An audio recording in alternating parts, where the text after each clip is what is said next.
Hey guys, Ben here, and guess what? It is time for another Seed of Andromeda pre-alpha release. We are now on version 1.3, and this version is going to bring a lot of welcome changes from the previous version. Namely, it is a lot more stable than it was before. A lot of people were dealing with crash bugs. I know it's been 4 weeks since the past release. We had issues like this 1285 Opengl bug, lots of crash bugs related to just concurrency issues with the new thread code. I managed to fix a lot of that. There's still crash bugs, but they're much more rare now, and as far as I can tell, they're not related to threads, which is good for me. It should be easier to find. And also another good change is we have this main menu, of course. You guys who have watched the previous video probably already know about this. One thing that is a little different is if you go to the video options, we now have an FOV slider. So if you are like me and you have like a big monitor and you want to have more peripheral vision, you can kind of slide this to whatever setting you want, make it look really weird if you want it to. I'll keep it on 80, 90 for now. Alright, so let's go back and I'll show you another big change, which is the new marker system. Before, people were getting lost all the time. Of course, it spawns me in the dark. Again, let's move the sun. Use plus and minus to move the sun if you get stuck like I did. So anyways, the new marker system, if you go... Alright, so let's build like a little house or something. Oh, first, new inventory, as you can see. It's a little more simplistic than the previous one was.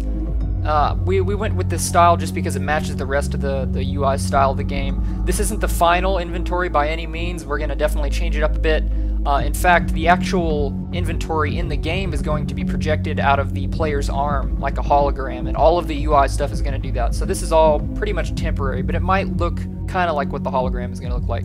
So let's make ourselves a dirt home. Of course. There we go, we got our dirt house. Look at how crappy that is. Now, if I want to mark this, I can press C, then I can go to create a new marker. So I'll call it home sweet home, out of letters. And let's make our marker UT orange. There we go. Alright, so we'll create that. And now, if I fly far away, you can see the home sweet home marker. And it's going to tell me where my home is. So I can fly back over here, and I will know where it is. Once you get within a certain distance from it, it disappears because it is tied to the terrain. As you can see, it disappears when I get there. And another cool thing is it can be seen from other sides of the world. It just kind of shows through the world transparently. So yeah, that's pretty much it. The crash bugs fixes are really where the meat of the update is, and the UI took quite a long time to change. I had to basically write the UI from scratch, but I feel like it's a lot better now, especially for modability. You can change everything through JSON files. Oh, and you probably can tell the atmosphere looks a lot more realistic now. I did some tweaking to the HDR function thanks to my friend O and Kelly, and it's looking a lot better now. The issue was it just didn't have as high enough as an exposure that it needed before. Or that it needed a higher exposure than it had, and now it's just looking a lot better. So let me think if there's anything I missed. You guys can check the changelog in the description for details. Other than that, I think that's about it. So go ahead and grab yourself a copy and start playing with it. Be sure to upload videos, and if you do upload videos, please send me a message on YouTube. I love watching the videos that you guys make of this.